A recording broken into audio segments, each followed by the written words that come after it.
Hello and welcome to week 3 of GE3510 Macroeconomics. Remember that the contact information is up top with the name, the email address, phone number, as well as office hours. Best way to request office hours is by email, setting up a time where we can meet by phone and or screen share at that point.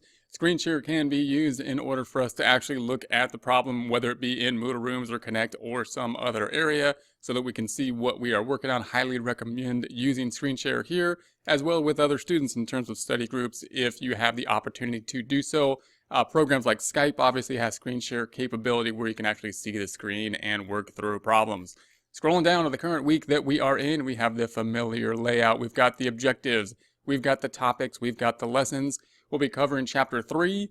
It's supply and demand, and that's of course going to be a topic that will be in both microeconomics and macroeconomics. So we're covering that broad category and then moving to the macroeconomic topic, which of course is macroeconomic policy, including fiscal policy and monetary policy in terms of the tools that can be used for policy decisions on the economy.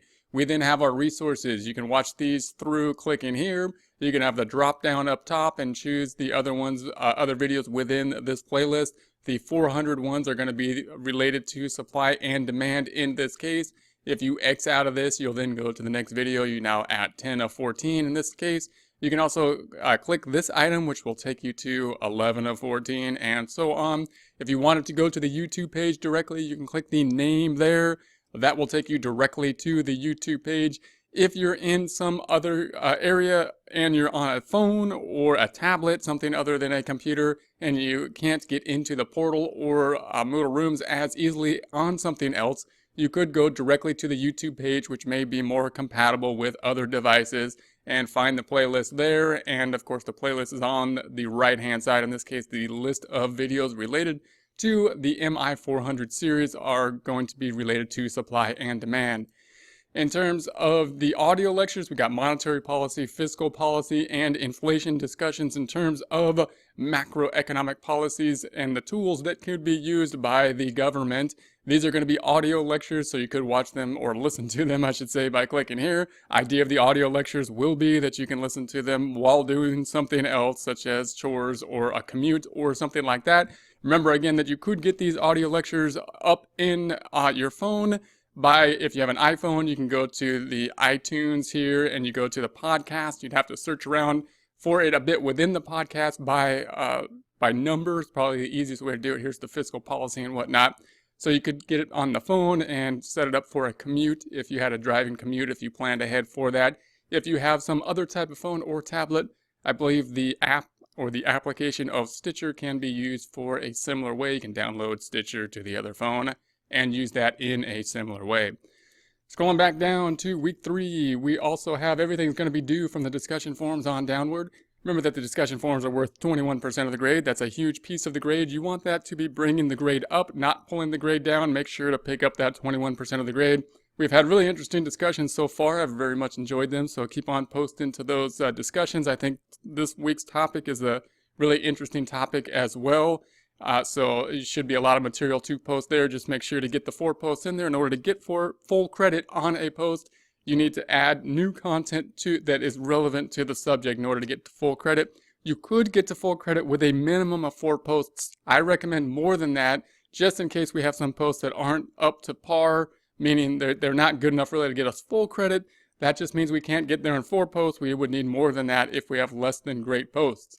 Then we've got the assignments. We've got the assignments that will be in McGraw-Hill's Connect. Make sure to go in the McGraw-Hill's Connect. These are going to be the Learn Smart assignments.